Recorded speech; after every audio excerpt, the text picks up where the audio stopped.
April 27-ാം തീയതി നടന്ന ആൾക്കൂട്ട കൊലപാതകമാണ് നമ്മുടെ അഷ്റഫിന്റെ കൊലപാതകം. പ്രിയപ്പെട്ട അഷ്റഫിന്റെ ഉപ്പയും ഉമ്മയും ഇപ്പോഴും കണ്ണീരിലും സങ്കടത്തിലും ഈ മകനെ കൊന്ന ആളുകൾക്ക് തക്കശിക്ഷ ലഭിക്കണമെന്ന ആഗ്രഹത്തോടു കൂടി പോരാട്ടത്തിന്റെ വീതിയിലാണ് അവർ നിൽക്കുന്നത്. അതിനിടയിൽ ബഹുമാനനായ AICCയുടെ general secretary KC Venugopal, Karnataka നിയമസഭാ സ്പീക്കർ UT ഖാദറിനെ ബന്ധപ്പെടുകയും ഞങ്ങൾ എല്ലാവരും ഇന്ന് ഒരു പ്രത്യേക യോഗം അഷ്റഫിന്റെ കുടുംബവുമായി ആക്ഷൻ കമ്മിറ്റിയുടെ ഭാരവാഹികളുമായി UT ഖാദർ സ്പീക്കറിന്റെ വീട്ടിൽ ചേർന്നിരുന്നു. അവിടെ വെച്ച് തീർച്ചയായും ഞങ്ങൾ ആവശ്യപ്പെട്ട ഏറ്റവും പ്രധാനപ്പെട്ട ഒരു കാര്യം, ഒരു പ്രതിയും രക്ഷപ്പെടരുത്, ഈ കുടുംബത്തിന് നീതി കിട്ടണം എന്നുള്ള ആവശ്യമാണ് ഞങ്ങൾ ഉന്നയിച്ചത്. അതിന്റെ അടിസ്ഥാനത്തിൽ സ്പെഷ്യൽ പബ്ലിക് പ്രോസിക്യൂട്ടറെ കർണാടകത്തിന്റെ ഹൈക്കോടതിയിലേക്ക് 4 പേരുടെ ഒരു പട്ടിക തയ്യാറാക്കി നിയമിച്ചിട്ടുണ്ട്.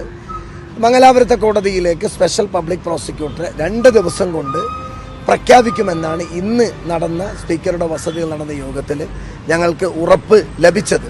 ഇത് നടന്ന അന്ന് മുതൽ തന്നെ ഞങ്ങൾ ബഹുമാനപ്പെട്ട KC വേണുഗോപാൽ ഞങ്ങൾക്ക് ഈ കുടുംബത്തിന് നീതി കിട്ടുന്നതിന് വേണ്ടി ഈ നിമിഷം വരെ വളരെ ആത്മാർത്ഥമായി ഇടപെട്ടു എന്നതിന്റെ ഒരു തെളിവ് കൂടിയാണ് ഇന്ന് ആശ്വാസമായി വലിയൊരു തുക കുടുംബത്തിന് കൈമാറിയിരിക്കുകയാണ്.